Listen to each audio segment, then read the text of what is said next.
Nah, bagian selanjutnya yang tidak kalah penting juga adalah terkait dengan stakeholder management.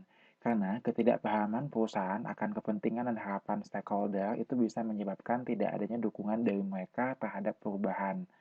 Nah, untuk stakeholder management itu yang diperlukan yang ada dua hal. Yang pertama adalah manajemen strategi, di mana itu menyangkut stakeholder map terhadap siapa yang menjadi stakeholder dan pengaruh dan kepentingan stakeholder tersebut.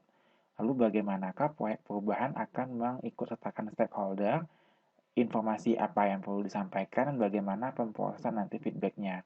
Nah, selain itu juga yang penting dilakukan adalah perubahan stakeholder dan komitmen, di mana ini harus dilakukan pemetaan perencanaan komitmen dari stakeholder itu. Nah, contoh stakeholder map ada seperti berikut. Nah, di sini tuh adalah nama-nama stakeholdernya. Bisa berupa business partner, ini yang hal yang dibutuhkannya. Apakah itu strategic direction atau financial, apakah dia operational change, apakah interface with customer, apa public safety, atau competitive position. Nah, contohnya seperti ini. Untuk business partner, itu biasanya membutuhkan strategic direction bersama dengan regulatory bodies. Dan untuk finansial, itu bisa digunakan untuk business partner, ada customers, dan regulatory bodies. Nah, untuk operational change, itu digunakan oleh project teams, ada trade unions, dan staff. Nah, interface with customer, biasanya itu dibutuhkan oleh business partner dan customer untuk kategori stakeholdernya. Nah, untuk public safety, itu biasanya stakeholder yang diperlukan adalah customers dan regulatory bodies. Dan untuk competitive position itu biasa digunakan oleh stakeholder business partner dan press and media. Nah, ini adalah contoh bagian organisasi service transition, di mana itu dipimpin oleh seorang service provider director atau CIO yang membawahi seorang service transition manager. Nah, dari service transition manager ini membawahi ada 5 bagian, yaitu change, SACM, lalu ada service knowledge management, ada service test management, ada release and deployment management, dan performance risk evaluation. Tapi Service Transition Manager ini juga berhubungan dengan planning and support. Dan planning and support ini juga berhubungan dengan IT service provider, di mana dipimpin oleh seorang CIO. CIO ini juga berperan berhubungan dengan kepada service design dan bagian service operation.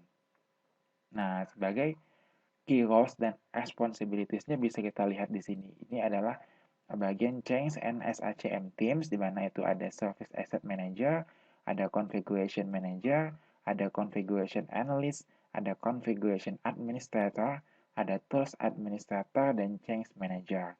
Misalnya itu ini bagian Knowledge Management Process Owner, ini tanggung jawab dan responsibility dari Service Test Manager, ini Release and Deployment Manager, Performance Risk Evaluation Manager, dan Service Transition Manager. Nah, untuk bagian terakhir itu ada Challenge, CSF, and Risk, di mana yaitu untuk mengetahui Service Transition Challenge, Critical Success Factor atau CSF, dan Risk. Yang perlu diperhatikan bagian challenge. Bagian challenge itu terdiri dari perlu manajemen kontak, interface, dan relationship. Kemudian perlu adanya jaminan kualitas delivery and dukungan yang sesuai bisnis. Juga membahas mengenai siapa, kapan, di mana, dan apa yang harus dilakukan, serta perlunya pemimpin untuk menyukseskan perubahan, kemudian adanya perbedaan perspektif para stakeholder, dan ada perlunya ukuran performansi yang standar dan metode pengukuran terhadap proyek. Nah, sementara untuk CSF sendiri atau Critical Success Factor, itu adalah untuk menjaga kontrak dan mengelola semua relationship selama service transition, juga untuk membangun sistem, tool, dan proses yang berkualitas baik untuk mengolah service transition, lalu untuk menetapkan peran dan tanggung jawab yang jelas, kemudian untuk memahami dan mengelola perbedaan perspektif para stakeholder, lalu sebagai otomatisasi proses untuk mengeliminasi error dan mengurangi cycle times.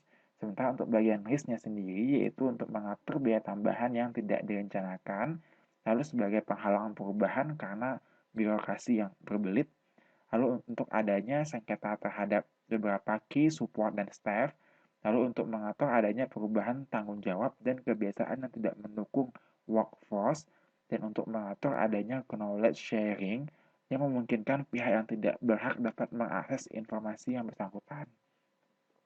Nah, sebagai penutup dari bagian sesi ini, yaitu ada dua permasalahan dan ada beberapa solusinya. Ada tiga permasalahan. Untuk permasalahan yang pertama yaitu terkait dengan shock, stres, kebingungan, penolakan di awal perubahan, dan kurangnya dukungan terhadap perubahan, serta surutnya niat perwujudan perubahan. Nah, solusi untuk menghadapi permasalahan ini yaitu adalah harus adanya visi yang jelas, pemahaman akan emotional life cycle, komunikasi progres, motivasi, koalisi yang kuat, manajemen perubahan dalam organisasi dan stakeholder, serta adanya contoh sukses jangka pendek. Nah, permasalahan yang kedua yaitu terkait dengan ketidakmampuan user menggunakan service yang baru atau yang sudah diubah. Nah, untuk solusinya itu harus adanya change management yang sesuai, release dan deployment, dan knowledge management yang efektif, adanya validation and testing yang melibatkan user, calon pengguna service baru yang akan atau service yang akan diubah. Nah, permasalahan yang ketiga adalah terkait dengan ketidaksesuaian fungsionalitas dan kualitas service. Nah, itu solusinya harus adanya change management dan service asset dan configuration management yang sesuai. Kemudian juga harus ada release dan deployment dan validation and testing yang efektif.